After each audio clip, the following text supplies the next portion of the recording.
જય હિન્દ જય ભારત મિત્રો, સ્વાગત છે તમારું નવા વિડીયોની અંદર। આ જે વિડીયો છે એની અંદર આપણે ફ્રીઝર એટલે કે રેફ્રિજરેટર સહાય યોજનાની વાત કરવાના છીએ કે સરકાર છે એ રેફ્રિજરેટર ખરીદવા માટે 1,00,000 રૂપિયા સુધીની સબસિડી છે આપે છે। આ સબસિડી મેળવવા માટે કોણ પાત્ર છે અને કેવી રીતે આની અંદર અરજી છે કરવાની છે એ સંપૂર્ણ ચર્ચા આપણે આ વિડીયોની અંદર કરવાના છીએ। તો વિડીયોને અંત સુધી જોજો અને વિડીયો જો સારો લાગે તો વિડીયોને બીજા લોકો સુધી પણ શેર કરી દેજો।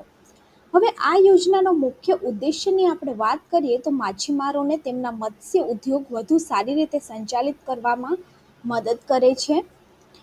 ડીપ ફ્રીઝરની મદદથી માછલીઓને લાંબા સમય સુધી તાજી છે એ રાખી શકાય છે, જેનાથી માછીમારો તેમની માછલીઓ વધુ સારી કિંમતે વેચી શકે છે અને તેમની આવકની અંદર વધારો છે એ કરી શકે છે। હવે ગુજરાત સરકારે રાજ્યના માછીમારોના આર્થિક સ્થિતિ સુધારવા અને તેમની આવક વધારવા માટે એક મહત્વપૂર્ણ પગલું છે ભર્યું છે।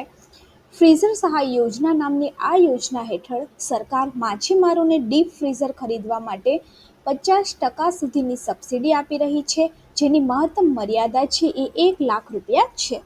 યોજનાના પાત્રતાની આપણે વાત કરીએ તો આ યોજનાનો લાભ લેવા માટે જે અરજદાર છે એ ગુજરાત રાજ્યનો નોંધાયેલો માછીમાર છે હોવો જોઈએ અને ડીપ ફ્રીઝર ખરીદવા માટે પોતાનો 50% હિસ્સો આપવા તૈયાર હોવો જોઈએ।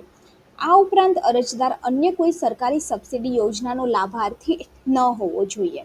અરજી પ્રક્રિયાની આપણે વાત કરીએ તો આની જે અરજી પ્રક્રિયા છે એ તમારે આઈ ખેડૂત પોર્ટલ પરથી ઓનલાઈન કરવાની હોય છે। આઈ ખેડૂત પોર્ટલ પર યોજનામાં જઈ અને મત્સ્યપાલનની જે યોજનાઓ છે એની અંદર જઈ અને ડીપ ફ્રીઝર સહાય યોજનાની અંદર તમારે અરજી છે એ કરવાની હોય છે। અરજીની સાથે જરૂરી દસ્તાવેજો છે એ પણ જોડવાના રહેશે અને મત્સ્ય વિભાગ દ્વારા અરજીઓનું મૂલ્યાંકન છે એ કરવામાં આવશે।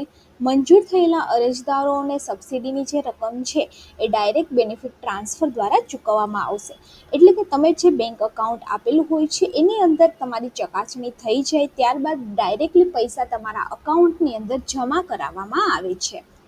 આ યોજનાના સમયગાળાની આપણે વાત કરીએ તો આ યોજના જે છે એ 1 એપ્રિલ 2024થી શરૂ થઈ છે અને એની જે છેલ્લી તારીખ છે અરજી કરવાની એ 30 નવેમ્બર 2024 છે।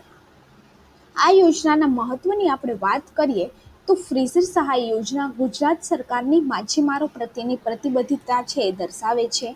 આ યોજના માત્ર માછીમારોની આવક વધારવામાં જ નહીં પરંતુ તેમના જીવન ધોરણને સુધારવામાં પણ મદદ કરશે અને આ યોજનાથી માછીમારી ઉદ્યોગને વેગ મળશે અને ગુજરાતના અર્થતંત્રની અંદર સકારાત્મક ફાળો છે અપાશે।